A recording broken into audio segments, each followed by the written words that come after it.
This reflection from Eugene Peterson from Living Well is called An Unanswered Question. He writes, "What gets our attention? We are bombarded with ideas, invitations, arguments, and enthusiasms that claim to make us better or happy or safe. We are yelled at, bartered with, urged, and pushed. All of it can't be true, all of it can't be important, but some of it must be. How do we distinguish between the central and peripheral? Where do we get an orientation in this dizzying whirl of argumentation? How do we find our way home through the blinding storm of controversy? How do we purchase a personal place to stand in the pushing and jostling crowd of people who claim to tell us the truth of our lives? What gets our attention? The loudest voice, the cleverest slogan, the biggest promise?" I wonder why this piece is titled An Unanswered Question. Is it because Peterson didn't know how to answer this question for himself? He didn't have a direct answer about what gets his attention? Honestly, it's an arresting question for me too. I'm not sure if I know how to answer this question for myself. I really have to pause and think about what it is that gets my attention and why it gets my attention. Or maybe Peterson doesn't expect anyone to come up with an answer at all. Maybe the point of this reflection is to encourage people to see what massive levels of intentionality and commitment it takes for us to have some input in the directions that our own lives take.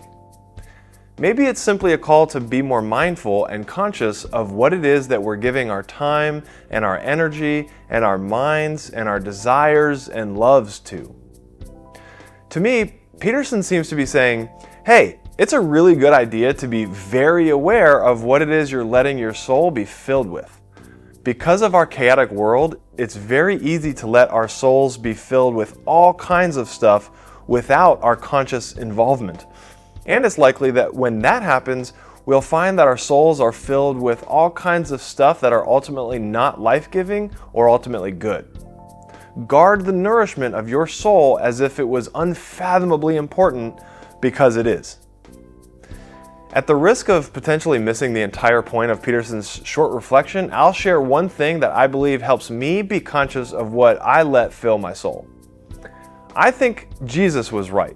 I know that's not terribly surprising for a minister, but I think Jesus was right not just because Jesus was Jesus, but because of my own experience, which gives a deeper and more personal level of verification. Anyway, I'm thinking of when Jesus said that the greatest commandment is to love God with all your heart and all your mind and all your strength and all your soul. If God really is the creator and we really are creation, it seems unambiguously clear that we were built for love. And not just love of anything and not just any kind of love, we were built to love God. We need space in our souls for God. Otherwise, how could we love Him? We have to know God to love God, and to know God is to love God, because God is utterly and infinitely lovable. I want to give my attention to any and all things that promote the development of love in the soul, because I believe it's what I was made for, and I believe it's what you were made for too. You don't have to give your attention to everything that comes along.